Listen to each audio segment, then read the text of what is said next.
Hi my dear friends,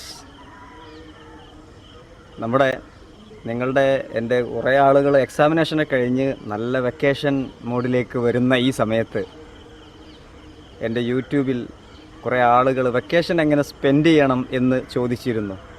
അപ്പോൾ അതിൻ്റെ അടിസ്ഥാനത്തിൽ നമ്മുടെ ചാനൽ ഫൈസൽ വ്ളോഗർ ഇന്ന് ചെയ്യുന്നത് വെക്കേഷൻ എന്നല്ല, നമുക്ക് എല്ലാവർക്കും മാതൃകയായ ഒരു യുവ കർഷകനെ പരിചയപ്പെടുത്തുകയാണ്.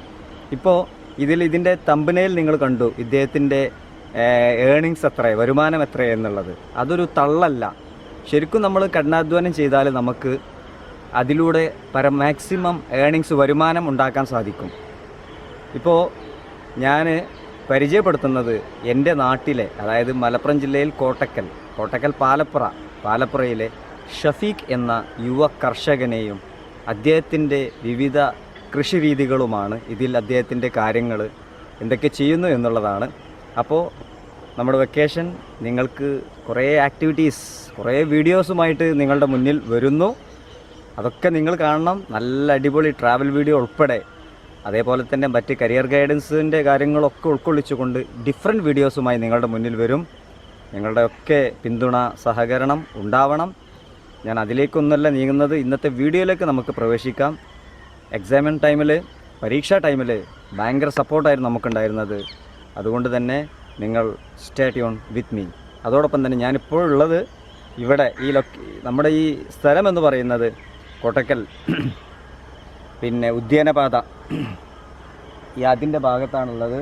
കോട്ടക്കൽ അപ്പുറത്ത് കാണിക്കുന്നത് അതാ ക്യാമറ പോകുന്നത് നമ്മുടെ പുത്തൂർ ചെനക്കൽ ബൈപ്പാസ്, കോട്ടക്കലിലൊരു ബൈപ്പാസാണ്. അതിൻ്റെ അടുത്തുള്ള ഉദ്യാനപാത, ഈ പാതയുടെ അരികിലായിട്ടുള്ള കൃഷിയിടം ഉള്ള സ്ഥലത്ത് മാക്സിമം കൃഷികൾ അദ്ദേഹം ചെയ്തിട്ടുണ്ട്, മീൻ കൃഷി ഉൾപ്പെടെ. അപ്പോൾ നമ്മുടെ ആ സൈറ്റിലേക്ക് പോവുകയാണ്. ഒരിക്കൽ കൂടി നമ്മുടെ ഫൈസൽ വ്ളോഗർ എപ്പിസോഡിലേക്ക് സ്വാഗതം.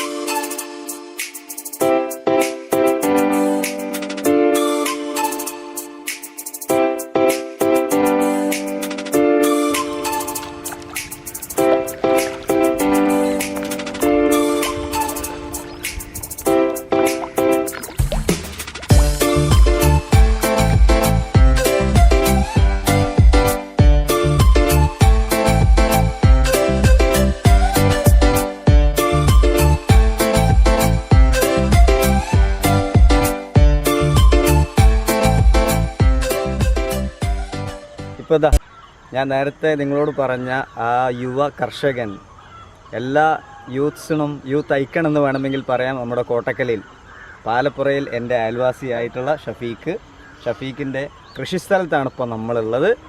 ഇപ്പോൾ തൊട്ടടുത്ത് തന്നെ നിങ്ങൾക്ക് കാണാൻ പറ്റും അദ്ദേഹത്തിൻ്റെ ഈ വർഷം ഒരു എക്സ്പെരിമെൻ്റ് എന്ന നിലയിൽ പിന്നെ നമ്മുടെ സൺഫ്ലവർ, അത് കൂടുതൽ വ്യാപകമായിട്ടില്ല എങ്കിലും സൺഫ്ലവറിൻ്റെ ഒരു സ്റ്റാർട്ടിങ്, ഒരു ബിഗിനിങ് ഉണ്ട്. വളരെ സക്സസ് ആണ്. കാര്യങ്ങളൊക്കെ നമുക്ക് ഇവനോട് ചോദിച്ച് മനസ്സിലാക്കാം. സൺഫ്ലവർ ഒക്കെ വളരെ മനോഹരമായ ഒരു ഗുണ്ടുൽപേട്ട ഫീലിംഗ്, മൈസൂരിലൊക്കെ പോകുമ്പോഴുള്ളൊരു ഫീലിംഗ് നിങ്ങൾക്ക് ഇവിടെ വന്നാൽ കിട്ടും. ഞാൻ ലൊക്കേഷൻ നിങ്ങൾക്ക് പറഞ്ഞു തന്നു. കോട്ടക്കൽ ബൈപ്പാസിൻ്റെ തൊട്ടടുത്ത്, അല്ലെങ്കിൽ പാലപ്പുറ ഞങ്ങളുടെ സ്വദേശത്ത് ഉള്ളതാണ്. കൂടുതൽ വിശേഷങ്ങൾ ഷഫീഖ് പറയും, ഞങ്ങൾ കാണിക്കുകയാണ്. ഓക്കെ, പിന്നെ എന്തൊക്കെ ഇനങ്ങളാണ് ഇവിടെ കൃഷി ചെയ്യുന്നത്, അല്ല എന്തെങ്കിലും ഈ കൃഷി സ്ഥലത്ത് എന്തൊക്കെ സംഗതികളുണ്ട്? ഇതില് മീനുണ്ട്, പച്ചക്കറികളുണ്ട്, പച്ചക്കറി വെറൈറ്റികളുണ്ട്, ചീരുണ്ട്, വെണ്ടക്ക ഉണ്ട്, പിന്നെ അതുപോലെ തന്നെ തണ്ണിമത്തുണ്ട്, പിന്നെ ചെരങ്ങ, പാവല്, ഈ ഐറ്റങ്ങളൊക്കെ അവിടെയൊക്കെ നമ്മൾ ചെയ്യുന്നുണ്ട്, ചെയ്തുകൊണ്ടിരിക്കുകയാണ്. ആ ഭാഗങ്ങളൊക്കെ ചെയ്തുകൊണ്ടിരിക്കുകയാണ്. എത്ര കാലമായി ഇതിൽ കൃഷിയിലേക്ക് വന്നിട്ട്? നമ്മളിപ്പോ ഏകദേശം ഇപ്പോ കൃഷിയിലായിട്ട് ചെറുപ്പം ഇതിലൊന്ന് ഇടപെടുകയാണ്. ഇതിലിപ്പോ നിങ്ങൾക്കും വേണ്ടി, മലപ്പുറത്തല്ലാത്ത ആളുകൾക്കും വേണ്ടിയിട്ടാണ് അങ്ങനത്തെ ചോദ്യം. ഇവൻ നമ്മുടെ അയൽവാസി പക്ഷേ അറിയണമല്ലോ, ഈ സംഗതി ഒരു മോട്ടിവേഷനും കൂടിയാണ്. സ്റ്റുഡൻസിനൊക്കെ നല്ലൊരു മാതൃക. നമുക്കെല്ലാവർക്കും കൃഷി എന്ന് പറയുന്നത് ഇങ്ങനെ അന്യം നിന്ന് പോകുമ്പോൾ അതിലേക്കുള്ള ഒരു പ്രചോദനമാണ്. പിന്നെ ഹാർഡ് വർക്കിംഗ് മൈൻഡാണ് ഷഫീഖിനുള്ളത്. അതുകൊണ്ടാണ് അങ്ങനെ ചോദിച്ചത്. ഓക്കെ, ആരാ സഹായിക്കണത്? വീട്ടുകാരെല്ലാം സഹായിക്കുന്നുണ്ട്. ഉണ്ടല്ലേ, എല്ലാവരും ഉണ്ട്. അപ്പൊ ഈ ഇനങ്ങളൊക്കെ ഇവിടെ ചുരുങ്ങിയ സ്ഥലത്ത് വിവിധ ഇനങ്ങൾ കൃഷി ചെയ്യുന്നുണ്ട്. ഓക്കെ, അപ്പൊ അതൊന്ന് കാണാം. അതിൽ വിശേഷങ്ങൾ നമുക്കൊന്ന് പറയും വേണം.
പിന്നെ പച്ചക്കറിക്ക് കൂടുതലും ആളുകൾ ഇവിടെ നിന്ന് തന്നെ വന്ന് വാങ്ങിച്ചു പോകുന്നുണ്ട് അല്ലേ?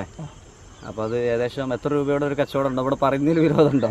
ഇല്ല നമുക്കൊരു ദിവസം ഒരു 1500 മുകളിൽ, ചില ദിവസം 2000-2500 നമുക്ക് കച്ചവടം നടക്കുന്നുണ്ടല്ലോ, ഡെയിലി നടക്കുന്നുണ്ട്. അപ്പോൾ നോക്കുക നിങ്ങൾ, വെജിറ്റബിൾ മാത്രം, പച്ചക്കറി മാത്രമാണ്. ഇതൊന്നും ഒരു സുപ്രഭാതത്തിൽ ഉണ്ടായ സംഗതിയല്ല, ഉണ്ടാക്കിയെടുത്തതാണ്. നമ്മൾ വർക്ക് ചെയ്യാൻ തയ്യാറാണോ അല്ലേ? ശരിയാണോ? സാധാരണ കൃഷിയൊക്കെ ലോസ് ആണ്, നഷ്ടത്തിലാണെന്നൊക്കെ പറയുന്നുണ്ട്. എന്താ അതിന്റെ സ്ഥിതി? അതൊക്കെ വെറുതെ പറയണ്ടല്ലോ. കാരണം വെച്ചാൽ അത് അതിന്റെ ടെക്നോളജികൾ മാത്രം ഉപയോഗിച്ച് ചെയ്താൽ മതി. അതിന് കുറെ ബേസിക്കുകൾ നമ്മൾ ചെയ്യണം. ഇവിടെ എന്താ എന്ത് സ്പെഷ്യാലിറ്റി ഇവിടെ ചെയ്യുന്നത്? സ്പെഷ്യൽ എന്ന് പറയുകയാണെങ്കിൽ പച്ചക്കറി എങ്ങനെ ഉണ്ടാവേണ്ടത്, എങ്ങനത്തെ രീതിയിൽ മണ്ണ് എങ്ങനെ ഒരുക്കണം, മണ്ണിൽ എന്തൊക്കെയുണ്ട്, ആ മണ്ണിലുള്ള സംഗതികളെല്ലാം നമ്മൾ മണ്ണിലോട്ട് കൊടുക്കണം. നമ്മളിപ്പോൾ ഈ കാലഘട്ടത്തിലൊന്നും മണ്ണിലൊന്നും ഉണ്ടാവില്ല. കാരണം വെച്ചാൽ ഈ പ്രളയം വന്നു പോയതുകൊണ്ട്, പിന്നെ പണ്ട് കാലത്ത് തന്നെ കുറെ രാസവളങ്ങൾ ഉപയോഗിച്ചുകൊണ്ട് അതിലുള്ള ഫെർട്ടിലിറ്റി നഷ്ടപ്പെട്ടു. പിന്നെ അതുപോലെ തന്നെ മണ്ണിലുള്ള pH കാര്യങ്ങളൊക്കെ നോക്കി അതിൻ്റെതായിട്ടുള്ള ട്രീറ്റ്മെന്റ് ഒക്കെ ചെയ്തിട്ട് സോയിലിന്റെ ഘടന മനസ്സിലാക്കണം, അതിന്റെ ഫെർട്ടിലിറ്റി മനസ്സിലാക്കി അതിന്റെ സയന്റിഫിക് ആയിട്ട് സംഗതി ചെയ്യണം. അപ്പൊ ഇതിന് അഡ്വൈസ് എവിടെ നിന്ന് കിട്ടുന്നുണ്ട്? ഇനി കൂടുതൽ അഡ്വൈസ് നമ്മളെ കൃഷിഭവനിൽ കൃഷി ഓഫീസർമാരൊക്കെ കാര്യങ്ങളൊക്കെ പറഞ്ഞു തരലും, ടെസ്റ്റിംഗ് കാര്യങ്ങളൊക്കെ ചെയ്യുന്നുണ്ട്. അപ്പൊ അതിനനുസരിച്ചാണ് റിസൾട്ട് കിട്ടും അല്ലേ?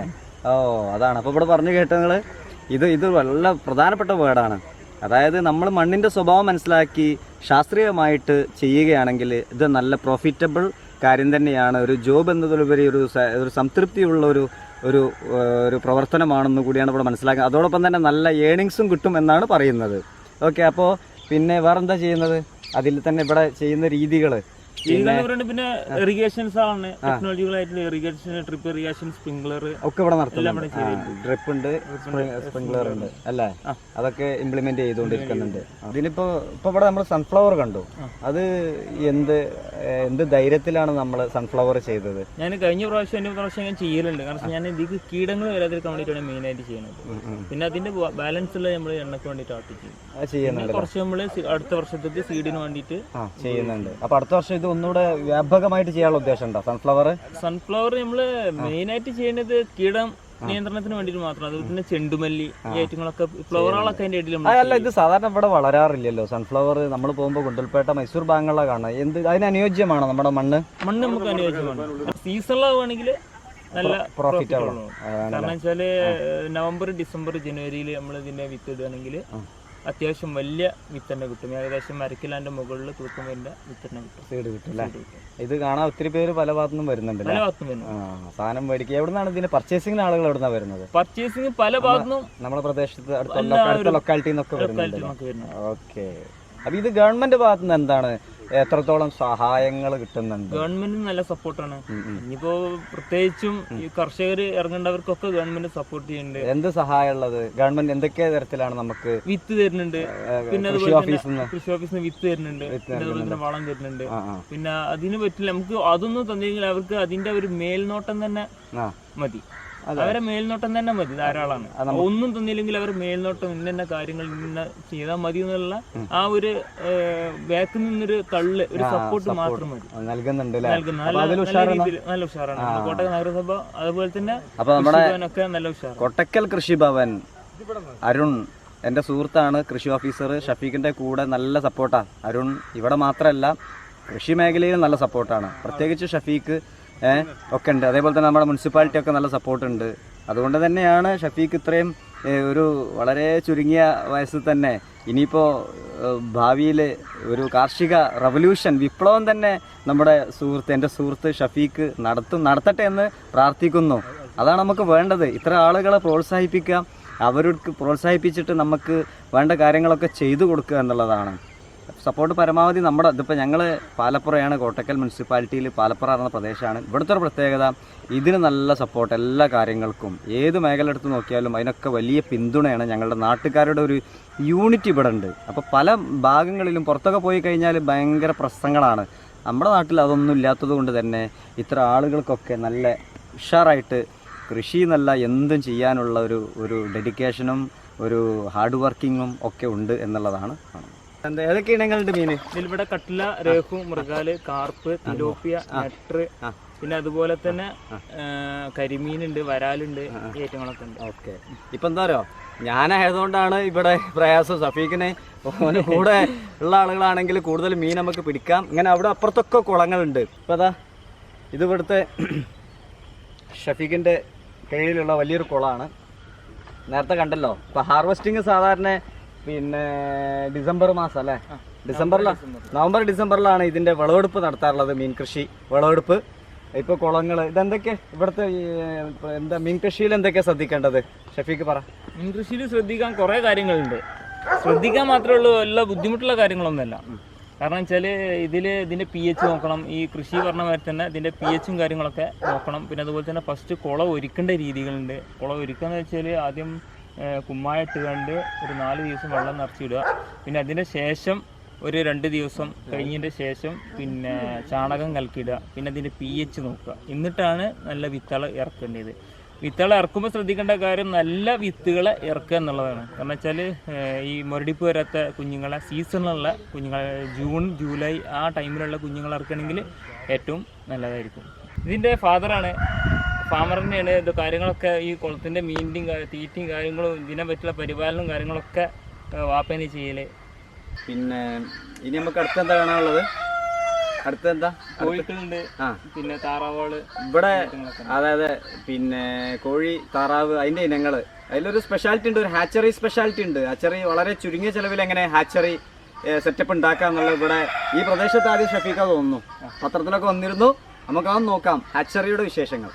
ഇത് ഒറ്റ നോട്ടത്തിൽ ഒരു ഫ്രിഡ്ജ്, റെഫ്രിജറേറ്റർ ആണെന്ന് വിചാരിക്കും. പക്ഷേ ഇത് ഷഫീഖിൻ്റെ ഒരു ഇൻവെൻഷൻ അല്ലേ, ഒരു കണ്ടുപിടുത്താണ്. ചെലവ് ചുരുങ്ങിയ രീതിയിൽ എങ്ങനെ ഹാച്ചറി സെറ്റപ്പ്, അതിൻ്റെ വിശേഷങ്ങളാണ് പത്രങ്ങളിലൊക്കെ വന്നാട്ടെ ഈ വാർത്ത. ഷഫീഖിൻ്റെ ഒരു മാസ്റ്റർ പീസ്, ഇതിലൊരു പ്രധാനപ്പെട്ട മാസ്റ്റർ പീസാണ്. ഇതിൻ്റെ വിശേഷങ്ങൾ എന്തൊക്കെ ചോദിക്കാം? എന്തൊക്കെയാണ് ഇതിൽ ചെലവ് ചുരുക്കത്തിന് വേണ്ടിയിട്ട് ഞാൻ ചെയ്തതാണ്.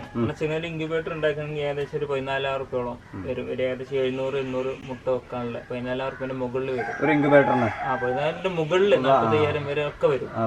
ഓരോ ഇതിനനുസരിച്ച്, കമ്പനിന്റെ അനുസരിച്ച്. അപ്പോൾ അത് ഞാൻ അതിന്റെ ടെക്നോളജികൾ ഞാൻ സെപ്പറേറ്റ് ചെയ്ത് ഉണ്ടാക്കിയതാണ്. ഇതിന് ആവശ്യമായിട്ടുള്ള സാധനം തെർമോസ്റ്റാറ്റ്, തെർമോമീറ്റർ, പിന്നെ അതുപോലെ തന്നെ 2 ബൾബ് വാട്ടർ, പിന്നെ 2 എലിമിനേറ്റർ 12 വോൾട്ട്, പിന്നെ അതിന് കൊടുക്കാനുള്ള ഫാനുകൾ. അത് കമ്പ്യൂട്ടറിന്റെ ഫാനുകളാണ് മൊത്തം ഞാൻ ചെയ്തിട്ടുള്ളത്. SMBSന്റെ ഉള്ളിലുള്ള ഇതെല്ലാം പൊളി മാർക്കറ്റിൽ നിന്ന് വാങ്ങി. ഈ 2 സാധനങ്ങൾ ഒഴികെയുള്ള ബാക്കിയെല്ലാം ഞാൻ പൊളി മാർക്കറ്റിൽ നിന്ന് വാങ്ങിയത്. ഏതൊക്കെ വെച്ചാല് തെർമോസ്റ്റാറ്റും തെർമോമീറ്ററും അത് ഓൺലൈനിൽ എത്തിച്ചു. ബാക്കിയെല്ലാം ഞാൻ പൊളി മാർക്കറ്റിൽ നിന്ന് വാങ്ങിക്കാണ്ട് സപ്ലൈ ചെയ്തത്. അത് നോക്കി ഇതിലൊരു സംഭവം കൃഷി പ്ലസ് ടെക്നോളജി, അതായത് മോഡേണും ട്രഡീഷണലും മിക്സ്ഡ്. അതാണ് ഷഫീഖ്. എല്ലാ രീതിയുണ്ട്. മോഡേൺ ആണെങ്കിൽ നല്ല എഡ്യൂക്കേഷൻ കിട്ടിയിട്ടുണ്ട്, എന്നാൽ കൃഷിയുമായി ബന്ധപ്പെട്ട സംഗതികൾ. അതുകൊണ്ടാണ് ഇത്ര ആളുകൾ നല്ല സക്സസ് ആവുന്നത്. ഇതിനെന്ത് ചെലവുണ്ട്? ഇതിലിപ്പോ 1,500 രൂപ വണ്ടിക്കൂലി അടക്കം. ആകെ 1,500 രൂപ ആണ് ഇതിന്റെ ഈ സംഗതിക്ക് ചെലവുള്ളൂ. അപ്പൊ അത് നമ്മുടെ ബ്രെയിൻ, ബുദ്ധിക്കാണ് ഇവിടെ പൈസ. 30,000, 40,000, 45,000 രൂപ ചെലവുള്ള 1,500 രൂപക്ക് സ്വന്തം ഷഫീഖ് ഇവിടെ ഒരു സയന്റിസ്റ്റായി മാറിയിരിക്കുകയാണ്. അപ്പൊ ഈ ഘട്ടത്തില് അപ്പൊ ഇതിൽ എത്രത്തോളം നമുക്ക് ഇത് കോഴിമുട്ട വിരിയിക്കാൻ പറ്റും? ആച്ചിങ് 95% നമുക്ക് ഇതുവരെ കിട്ടുന്നുണ്ട്. പിന്നെ അതുപോലെ തന്നെ 1000 മുട്ട വെക്കാം. ലെയർ ആയിട്ടാണ് ചെയ്തിട്ടുള്ളത്. 1000 മുട്ട ലെയർ ആയിട്ട് അടിയിൽ അതിന്റെ മുകളിൽ ലെയർ ആയിട്ടാണ് ചെയ്തിട്ടുള്ളത്. അപ്പോ എന്റെ അടുത്തുള്ള പാരന്റ് സ്റ്റോക്ക് എത്ര മുട്ട ഉണ്ട് ആ മുട്ടയാണ് ഞാൻ നൽകിയത്. ചിലപ്പോ 500 മുട്ട ഉണ്ടാവും, ചിലപ്പോ 600 ഉണ്ടാവും. മാക്സിമം എത്ര കപ്പാസിറ്റി? 1000 മുട്ട വരെ കപ്പാസിറ്റി ചെയ്യും. ഇതിന്റെ ഈ വർഷം ഒരു അവാർഡ് ലഭിച്ചിട്ടുണ്ട് ഷഫീഖിന്. കേരള കാർഷിക വികസന കർഷക ക്ഷേമ വകുപ്പിന്റെ ആത്മ പ്ലസ് അവാർഡ് വിന്നറാ. കൺഗ്രാറ്റുലേഷൻസ്. മറ്റുള്ളതൊക്കെ ഒന്നാണ്. ഓക്കെ. പിന്നെ എന്തൊക്കെ ഇതിന്റെ വിശേഷം എന്ന് പറഞ്ഞേ? ഇത് കോഴിക്കളെ പേരന്റുകളെ സ്റ്റോക്ക് ചെയ്യേണ്ടതാണ്. നമ്മൾ ഇനി കുഞ്ഞുങ്ങളെ അവിടെ നമ്മൾ ആച്ച് ചെയ്ത് ഇതിന് മുട്ട ഉപയോഗിച്ചാൽ കുഞ്ഞുങ്ങളെ ആച്ച് ചെയ്യുന്നുണ്ട്. പിന്നെ വെറൈറ്റി കോഴിക്കളുണ്ട്, കരിങ്കോഴിക്കളുണ്ട്, പിന്നെ താറാവുകളുണ്ട്, പിന്നെ നാടൻ കോഴികൾ മെയിനായിട്ട് നമ്മൾ ചെയ്യുന്നുണ്ട്. അതിന്റെ ഇതുണ്ടോ, വിൽപ്പന ഉണ്ടോ? വിൽപ്പനയുണ്ട്. വെച്ച് നമുക്ക് ചെറിയ കുഞ്ഞുങ്ങൾ ഡേ ഹോൾഡ് കുഞ്ഞുങ്ങളെയും കൊടുക്കുന്നുണ്ട്. പിന്നെ അതുപോലെ തന്നെ വലിയൊരു കൊടുക്കുന്നുണ്ട്. ഡേ ഹോൾഡ് കുഞ്ഞുങ്ങളുണ്ട് അല്ലേ? പിന്നെ അതുപോലെ തന്നെ 1 മാസം വാക്സിനേഷൻ കഴിഞ്ഞ കുഞ്ഞുങ്ങളെ നമ്മൾ കൊടുക്കും. അതെ. അത് ഈ ഇത്രയും കൃഷിന്റെ ഇടയിൽ ഇതും കൂടെ എല്ലാം കൂടെ നോക്കാനുള്ള സമയം ഉണ്ടോ? ഓ കുഴപ്പമില്ല അല്ലേ? ഇല്ല, അതിനായിട്ട് വരുമ്പോട്ടല്ലേ. അപ്പൊ ഇതിലിവിടെ ഇതിനൊക്കെ ഒരു പ്രൊട്ടക്ടറായിട്ട് ഒരു ഷഫീഖിന്റെ ഒരു സപ്പോർട്ടറായിട്ട് ജർമ്മൻ ഷെപ്പേർഡ് നോക്കാം.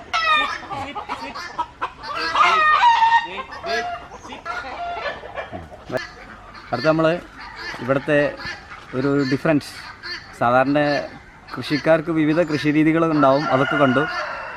ഒരു ആപ്പിക്കൾച്ചർ, അതായത് ഒരു തേൻ കൃഷിൻ്റെ മറ്റൊരു രൂപം, ചെറുതേനും വലിയ തേനും അതിനല്ല പറയാറുള്ളത് സാധാരണ. അപ്പോൾ അത് ഇവിടെ ഇവൻ കൃഷി ചെയ്യുന്നുണ്ട്, അതിൻ്റെ പ്രൊഡക്ഷൻ ഉണ്ട്. ചെറുരൂപത്തിലാണെങ്കിലും സാധാരണ ഇതൊന്നും ഇവിടെ ഇല്ല.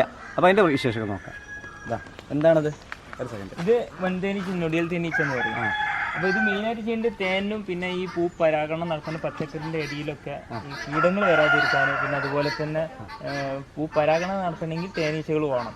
കായ്ഫലങ്ങൾ കൂടണമെങ്കിലൊക്കെ തേനീച്ചകൾ കൂടുതലായിട്ട് വേണം. അപ്പോൾ അതിന് വേണ്ടിയിട്ടാണ് മെയിനായിട്ട് 5-6 കോളനി ഇവിടെ അവിടെയൊക്കെ കോളനികളുണ്ട്. ഇതേപോലുള്ള കോളനികളുണ്ട്. ചെറുതേനുണ്ട്, വൻതേനുണ്ട്, ചെറുതേനുണ്ട്. അപ്പോൾ മൾട്ടിപർപ്പസ് ആണ്. മൾട്ടിയാണ്. ഹണി കിട്ടും, അതേപോലെ തന്നെ നമ്മളെ പരാഗണത്തിന് വേണ്ടി നമുക്ക് ഉപയോഗിക്കാം. പിന്നെ ഇതിന്റെ ഇതെങ്ങനെ വരുമാനം ഇതിൽ നിന്ന് എത്രത്തോളം ഉണ്ട്? ഇതിന്റെ വരുമാനം എന്ന് പറയുകയാണെങ്കിൽ ഈ തേനീച്ച ഏകദേശം 1.5-2 ലിറ്ററോളം നമുക്ക് ഈ കൂട്ടിൽ നിന്ന് കിട്ടും. 2 അണീച്ചാമ്പർ വെച്ചിട്ടാണ് നമ്മൾ ചെയ്യുന്നത്. നല്ല. അപ്പോൾ ഇതിന് ലിറ്ററിന് ഏകദേശം മാർക്കറ്റ് വില കുറവാണ്. ഏതെന്ന് അതിൽ എന്തൊക്കെ കെമിക്കൽസ് മിക്സിംഗ് ഉണ്ട്, അത് സത്യമാണ്. ഈ തേനിലൊക്കെ നല്ല മിക്സിംഗ് ആണ്, നമുക്ക് ഒറിജിനൽ തേൻ കിട്ടാറില്ല. അപ്പോൾ ഇത് വിശ്വസിക്കാണ്ട് നമുക്ക് ഇവിടുന്ന് നല്ല പ്യുവർ സ്വീറ്റ്. അപ്പോൾ ഡയറക്റ്റ് ഇവിടെ വന്ന് അവർക്ക് ഡയറക്റ്റ് അപ്പം തന്നെ എടുത്ത് കൂട് പൊളിച്ച് അതിന്റെ തേനെടുത്ത് അപ്പം തന്നെ കുപ്പിയിൽ. ഇത് കേട്ടിട്ട് തന്നെ നമുക്ക് വായിൽ വെള്ളം ഊറുന്നുണ്ട്, അത്ര നല്ല മധുര തേൻ വരെ ഇവിടെ ഉണ്ട്. പിന്നെ അതിന്റെ വില നമ്മള് 1800 രൂപേന് ലിറ്ററിന് വില. ലൈവ് ഇതായതുകൊണ്ട് മാത്രം. അതായത് ലൈവ് സാധാരണ കിട്ടാറില്ല. ലൈവ് നമ്മള് വയനാട് മറ്റോടൊന്നൊക്കെ ലൈവ് ഉണ്ട് എന്ന് പറയാറുണ്ട്, പക്ഷെ അത് ഒറിജിനൽ ആണോ അല്ലേ എന്നുള്ളത് നമുക്ക് ഇപ്പോഴും അറിയില്ല. ഇത് നമുക്ക് Shafeeq, please contact Shafeeq, everything under A roof. അതാണ് ഷഫീഖ്. ഇതാണ് ഇറിഗേഷൻ ചെയ്തിട്ടുള്ളത്, ട്രിപ്പ് ഇറിഗേഷനാണ്. പിന്നെ ഇതിൽ ചെയ്തിട്ടുള്ളത് വെണ്ടക്ക, മത്തന്, ചെരങ്ങ, വത്തക്ക, തണ്ണിമത്തൻ എന്ന് പറയും. ആ സാധനം ഇപ്പോൾ ചെയ്തിട്ടുള്ളത്. ഇതിന് വലുത് നമ്മളവിടെ വേറെ ഭാഗത്ത് ചെയ്തിട്ടുണ്ട്. ഇത് സാമ്പിൾ ഡോസായിട്ട് ഇവിടെ ചെയ്തതാണ്. ഇത് ചീരക്ക് വേണ്ടിയിട്ടാണ് ചെയ്തിട്ടുള്ളത്. ഇങ്ങനെ ഒരു ഏകദേശം 50 സെൻറ്റിൻ്റെ അടുത്തുണ്ട്. 50 സെൻറ്റ് ഏകദേശം ഉണ്ടാവും. ഈ ചുറ്റുഭാഗത്തും പച്ചച്ചീര റോഡിൽ ഇങ്ങനെ സ്ക്വയറിൽ, റൗണ്ടല്ല സ്ക്വയറിൽ പച്ചച്ചീരയും പിന്നെ ഇടയിൽ ചുവന്ന ചീരയും വെച്ചിട്ടുണ്ട്. അതിന് വേണ്ടിയിട്ട് ബെഡ് കെട്ടാൻ വേണ്ടിയിട്ടാണ് ഇപ്പോൾ ഈ ഒരു ട്രാക്ക് ഇട്ടിട്ടുള്ളത്. ഇപ്പോൾ സാധാരണ എല്ലാവർക്കും ഉള്ളൊരു പരാതി ടൈമില്ല എന്നുള്ളതാണ്. അപ്പോൾ എന്താ ടൈം എങ്ങനെ അഡ്ജസ്റ്റ് ചെയ്യുന്നു, അത് എന്താണ് അതിനെക്കുറിച്ച് പുതിയ എല്ലാവരും പറയും സമയമില്ല, ഒന്നിനൊരു സമയമില്ല എന്നുള്ളത്. ഷഫീഖിന് വേറെ എന്തെങ്കിലും പദ്ധതികൾ, പരിപാടികൾ, എൻ്റർടൈൻമെൻറ്റുകൾ ഉണ്ടോ? അപ്പോൾ ഇത് കണ്ടിട്ട് ഷഫീഖ് ജിമ്മിന് പോകുന്ന ആളാണെന്ന് എനിക്കറിയാം, ജിംനേഷ്യത്തിൽ ഉഷാറാണ്. അപ്പോൾ അതിൻ്റെ ആവശ്യമില്ല, ഇവിടെ തന്നെ കൃഷി തന്നെ ചെയ്യുന്നുണ്ട്. വേറെ എന്തൊക്കെ ആക്ടിവിറ്റീസ് ഉണ്ട്, അല്ലെങ്കിൽ എങ്ങനെ ഡെയിലി റൂട്ടീൻ എങ്ങനെ? നമ്മൾ ചെയ്യേണ്ടത് വെച്ചാൽ നമ്മൾ ആദ്യം ചെയ്യേണ്ട ഒരു ടൈം ടേബിൾ ഉണ്ടാക്കുന്നതാണ്. നമ്മുടെ ജീവിതത്തിൽ ടൈം ടേബിൾ ഉണ്ടാക്കുന്നത്, ഒരു ഓർഡർ ഉണ്ടാക്കുക. കാരണം വെച്ചാൽ ഇന്ന ടൈമിൽ ഇന്ന കാര്യം ചെയ്യുക, ആ ടൈം കഴിയാതെ വേറൊരു കാര്യം ചെയ്യാതിരിക്കുക. എന്നിട്ട് അടുത്ത് ചെയ്ത് ഓരോ ഭാഗം പാർട്ട് ഉള്ളത് പെർഫെക്റ്റ് ആയിട്ട് ചെയ്യുക. അപ്പോൾ രാവിലെ ജിംനേഷ്യത്തിന് എത്ര മണിക്ക് പോകും? രാവിലെ 4 മണിക്ക്. 4 മണിക്ക് എണീക്കും. മാഷാ അല്ലാഹ്, വെരി ഗുഡ്. അതാണ്. അപ്പോൾ നേരത്തെ എണീറ്റ് അപ്പോൾ അതിനനുസരിച്ച് ടൈമേ നമുക്ക് കിട്ടും. ഒരു മണിക്കൂർ വർക്കൗട്ട് ചെയ്തുകൊണ്ട് പിന്നെ നേരെ ഭക്ഷണം കഴിച്ചുകൊണ്ട് കൃഷി സ്ഥലത്തേക്ക് ഇറങ്ങുകയാണ് അല്ലേ ഈ കൃഷികളൊക്കെ. ഓഹോ. അപ്പോൾ നമ്മളിത് ഇപ്പോൾ ഞങ്ങൾ ഇരിക്കുന്ന സ്ഥലം തന്നെ ഇവിടെ വന്നാൽ തന്നെ ഭയങ്കര ഒരു ഫീലാണ് നമുക്ക് കിട്ടുന്നത്. വേറെ എവിടേക്കും പോകണ്ട, കോട്ടയ്ക്കൽ ബൈപ്പാസിൻ്റെ തൊട്ടടുത്താണ് പാലപ്പറ. അപ്പോൾ അതിൽ കൃഷി സ്ഥലം വന്ന് കാണികളൊക്കെ, കാഴ്ചക്കാരും വാങ്ങാൻ വരുന്നവരൊക്കെ കുറേ ഉണ്ട് അല്ലേ? കുറേ ഉണ്ട്. രസം. നേരം പോണത് അറിയില്ല. അതാണ്. ഞായറാഴ്ചകളിലും ശനിയാഴ്ചകളിലും നല്ല റഷ് ആയിരിക്കും അല്ലേ? സാറ്റർഡേ സൺഡേസ് ഭയങ്കര ബിസിയാണ് ഷഫീഖ്, കാരണം ആളുകൾ വന്നിട്ട്. ഏതായാലും അങ്ങനെ ആവട്ടെ, നമ്മൾ അതാണ് പ്രതീക്ഷിക്കുന്നത്. ഞാൻ ഈ വീഡിയോ ചെയ്യാനും അതുകൊണ്ട് തന്നെയാണ്. നമുക്ക് ഭയങ്കര എനർജി ഉണ്ട് ഷഫീഖിൻ്റെ കൂടെ നിൽക്കാൻ. ഏതായാലും ഉയരങ്ങളിൽ എത്തട്ടെ എന്നുള്ള പ്രാർത്ഥന ഉണ്ട്, ആത്മാർത്ഥമായിട്ട് പ്രാർത്ഥിക്കുകയാണ്. നല്ല ഇതിൻ്റെ വെറൈറ്റീസ് ഇൻട്രൊഡ്യൂസ് ചെയ്യട്ടെ. കണ്ടില്ല, നമ്മൾ തേനീച്ച കണ്ടു, അതേപോലെ തന്നെ മീൻ കൃഷി കണ്ടു, അതേപോലെ തന്നെ പച്ചക്കറി വിവിധ ഇനങ്ങൾ, വാട്ടർമെലൺ ഉൾപ്പെടെ, പിന്നെ അതേപോലെ തന്നെ സൺഫ്ലവർ, എന്തൊക്കെ ഇല്ലാത്തത് എന്നുള്ളതാണ് നമ്മളിവിടെ ചോദിക്കേണ്ടത്. ഇങ്ങനെ ഒരു ആകെ 27-28 വയസ്സാണ്, മാഷാ അല്ലാ.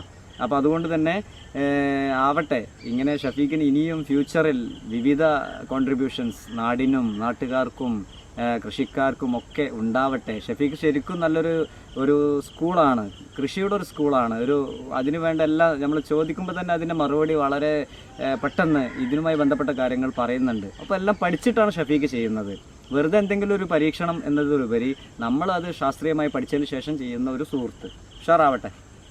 അപ്പോൾ സുഹൃത്തുക്കളെ, നിങ്ങൾ കണ്ടു കഴിഞ്ഞു ഷഫീഖിൻ്റെ വിശേഷങ്ങൾ. എന്തെല്ലാം കാര്യങ്ങളാണ് ഈ യുവ കൃഷിക്കാരൻ, എൻ്റെ കൂട്ടുകാരൻ ഷഫീഖ് ചെയ്യുന്നത്. അത് ശരിക്കും ഒരു മാതൃകയാണ്, നമുക്ക് എല്ലാവർക്കും ഒരു മാതൃകയാണ്, മോഡൽ. അപ്പോൾ ഇത്തരത്തിലുള്ള ആളുകളെ നമ്മൾ പ്രൊമോട്ട് ചെയ്യുക. ഇപ്പോൾ നമുക്ക് കാണുമ്പോൾ തന്നെ നല്ലൊരു ഫീലിംഗാണ്. ഇവൻ്റെ അടുത്ത് വരുമ്പോൾ തന്നെ നമുക്കൊരു പോസിറ്റീവ് എനർജി നമുക്കും കിട്ടുന്നുണ്ട്. എല്ലാവർക്കും ഇതേപോലെ കിട്ടും. ഏതായാലും നിങ്ങൾ വീഡിയോ കണ്ടു കഴിഞ്ഞല്ലോ, ഇനി മറ്റുള്ള കൂട്ടുകാർക്ക് എത്തിക്കട്ടെ, എല്ലാവരും കാണട്ടെ. ഇപ്പോൾ പറഞ്ഞല്ലോ, ഇദ്ദേഹത്തിൻ്റെ വരുമാനം ഏകദേശം മന്ത്ലി പറയാൻ പാടില്ല, എന്നാലും ഏകദേശം നല്ലൊരു എമൗണ്ട് വരുമാനമുണ്ട്. കാരണം അത് കഠിനാധ്വാനമാണ്. നമ്മൾ സാധാരണ ഇന്ന ജോലി ചെയ്യും എന്നുള്ളത് ഒരിക്കലും നമ്മൾ പ്രതീക്ഷിക്കരുത്. എല്ലാ ജോലിയും ചെയ്യാൻ നമ്മൾ തൽപരരാവണം. പഠിക്കുന്ന ആളുകൾ പഠിക്കട്ടെ, ബാക്കിയുള്ള ആളുകൾ ഇങ്ങോട്ട് വരും. ഒക്കെ അതിൻ്റെ ടോപ്പ് മോസ്റ്റിൽ എത്താനാണ് നോക്കേണ്ടത്. അത് നേരത്തെ ഷഫീഖ് പറഞ്ഞല്ലോ, അതിൻ്റെ സയൻറ്റിഫിക് വേ ഉപയോഗിച്ചിട്ട് അതിൻ്റെ മാക്സിമം ടോപ്പിൽ എത്തുക എന്നുള്ളതാണ്. അപ്പോൾ ഏതായാലും വീഡിയോ കമൻറ്റ് ചെയ്യുക, ഇഷ്ടപ്പെട്ടാൽ ലൈക്ക് അടിക്കുക, കമൻറ്റ് ചെയ്യുക, മറ്റുള്ള കൂട്ടുകാർക്ക് ഷെയർ ചെയ്യുക. ആരെങ്കിലും ചാനൽ ഫൈസൽ വ്ളോഗർ എന്ന ചാനൽ ഇനിയും സബ്സ്ക്രൈബ് ചെയ്യാണ്ടെങ്കിൽ സബ്സ്ക്രൈബ് ചെയ്യാം. ഞാൻ നിങ്ങളുടെ മുന്നിൽ ഈ വെക്കേഷനിൽ കുറേ വീഡിയോസ്, ട്രാവൽ വീഡിയോ മാത്രമല്ല, നിങ്ങൾക്ക് വേണ്ട എഡ്യൂക്കേഷൻ പർപ്പസിലുള്ള വീഡിയോകളുമായിട്ട് മുന്നോട്ട് വരുന്നു. അതുവരെ ഷഫീഖിൻ്റെ കൂടെ ടാറ്റാ.